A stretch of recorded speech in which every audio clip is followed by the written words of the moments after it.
A peasant is a member of a traditional class of farmers, either laborers or owners of small farms, especially in the Middle Ages under feudalism, or more generally, in any pre-industrial society. In Europe, peasants were divided into three classes according to their personal status: slave, serf, and free tenant. Peasants either hold title to land in fee simple, or hold land by any of several forms of land tenure, among them socage, quit rent, leasehold, and copyhold. The word peasant is, and long has been, often used pejoratively to refer to poor or landless farmers and agricultural workers, especially in the poorer countries of the world in which the agricultural labor force makes up a large percentage of the population. The implication of the term is that the peasant is uneducated, ignorant, and unfamiliar with the more sophisticated mannerisms of the urban population. The word peasant is also commonly used in a non-pejorative sense as a collective noun for the rural population in the poor and underdeveloped countries of the world. Etymology. The word peasant is derived from the 15th century French word paysant, meaning one from the pays, or countryside, ultimately from the Latin pagus, or outlying administrative district. Social position. Peasants typically made up the majority of the agricultural labor force in a pre-industrial society.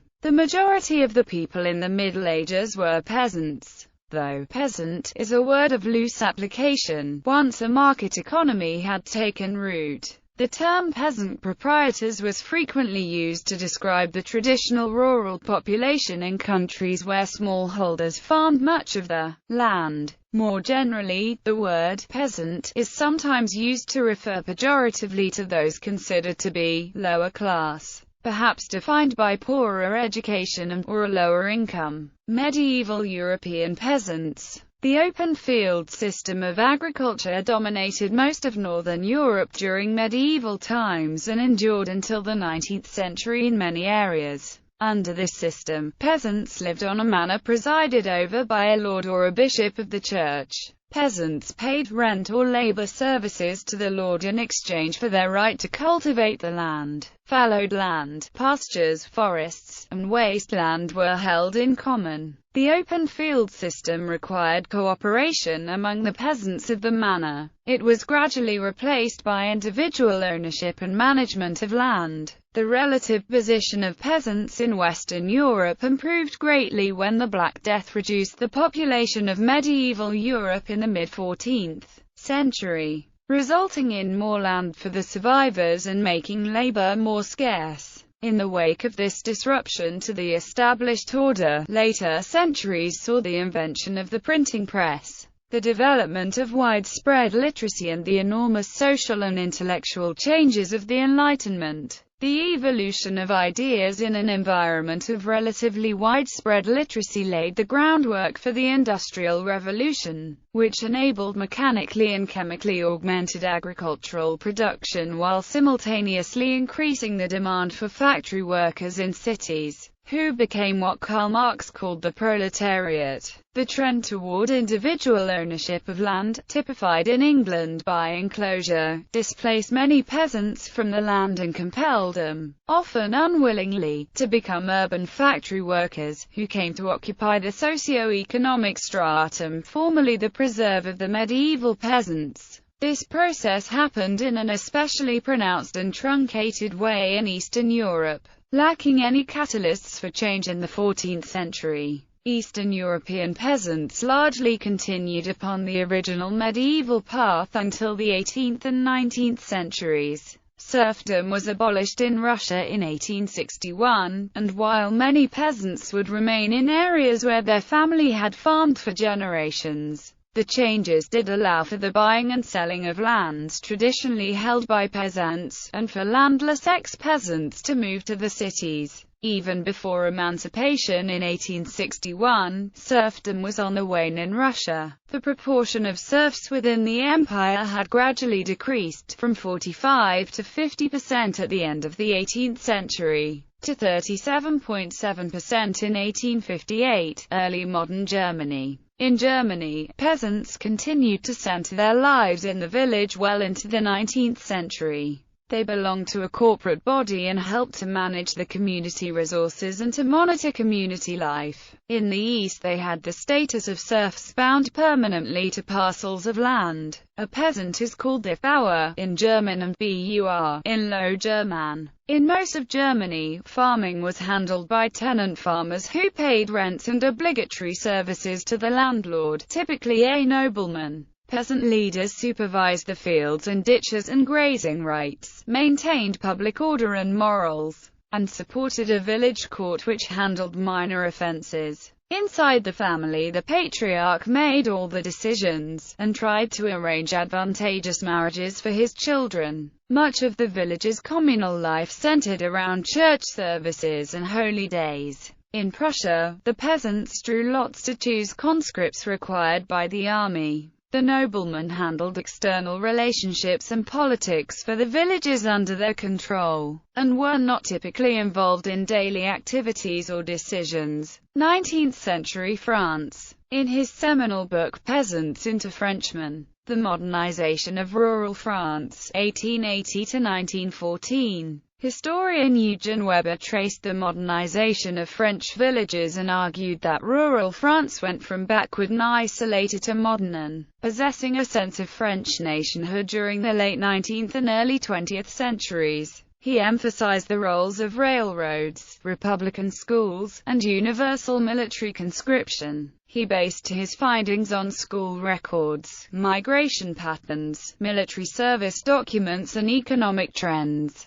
Weber argued that until 1900 or so a sense of French nationhood was weak in the provinces. Weber then looked at how the policies of the Third Republic created a sense of French nationality in rural areas. The book was widely praised, but some argued that a sense of Frenchness existed in the provinces before 1870. Use of the term for Chinese farmers. Farmers in China have been sometimes referred to as peasants in English-language sources. However, the traditional term for farmer, nongfu, simply refers to farmer or agricultural worker. In the 19th century, Japanese intellectuals reinvented the Chinese terms fengjian for feudalism and nongmin, or farming people, terms used in the description of feudal Japanese society. These terms created a negative image of Chinese farmers by making a class distinction where one had not previously existed.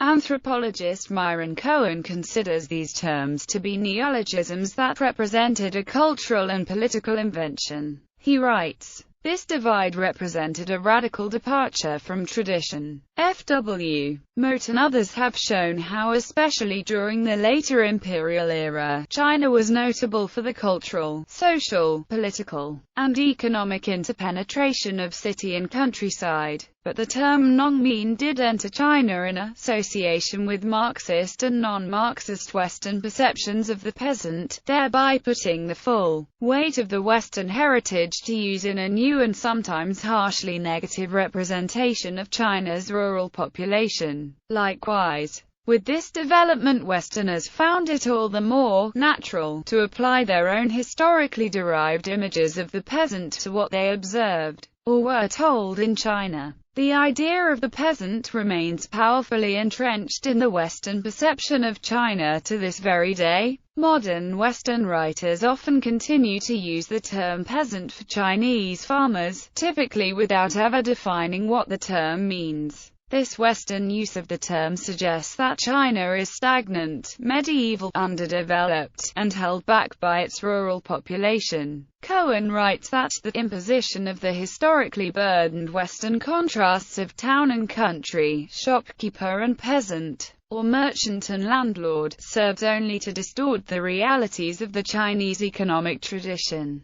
Bur in Jewish scripture. A Bur is presented by the Rambam as a person having neither Torah or education nor virtues of manners nor the ability to acquire them. Maimonides gives 5 definitions of Hebrew terms found in Jewish scripture that discuss foolishness and wisdom. They are, in ascending order, Bur, Amharetz, Golem, Chacham, and Chased. The definition of the Hebrew term Bur is extracted by Maimonides from the phrase Sede Bur, which translates as an uncultivated field. The Talmud and Mishnah also have this term. Commonly, Bur would be translated into English as Bur. Historiography. Since the literate classes have left the most records, and these tended to dismiss peasants as figures of coarse appetite and rustic comedy, the term peasant may have a pejorative rather than descriptive connotation in historical memory.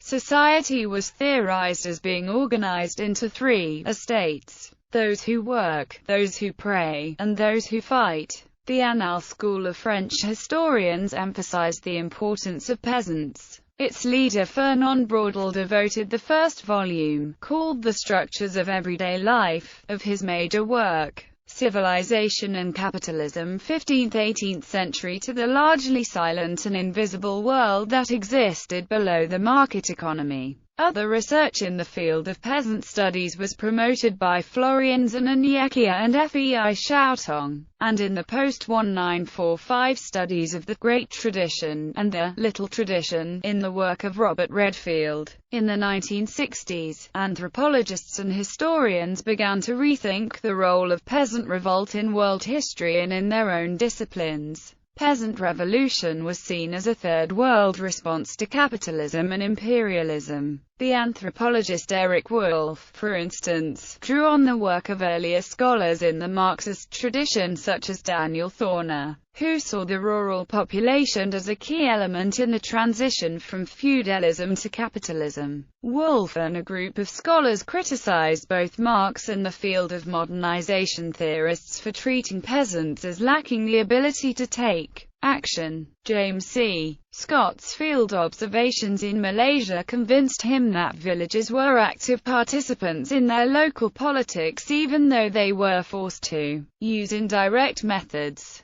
Many of these activist scholars looked back to the peasant movement in India and to the theories of the revolution in China led by Mao Zedong, starting in the 1920s. The anthropologist Myron Cohen, however, asked why the rural population in China were called peasants, rather than farmers, a distinction he called political rather than scientific. One important outlet for their scholarly work and theory was the Journal of Peasant Studies. Bibliography. Biggs, Herbert P. Peasant Protest in Japan, 1590–1884. Cohen, Myron. Cultural and Political Inventions in Modern China. The Case of the Chinese Peasant, Daedalus 122.2, 151–170. Evans, Richard J., and W. R. Lee, eds. The German Peasantry. Conflict and Community from the 18th to the 20th Centuries. Hobsbawm, J. Peasants and Politics. Journal of Peasant Studies, Volume 1, Issue 1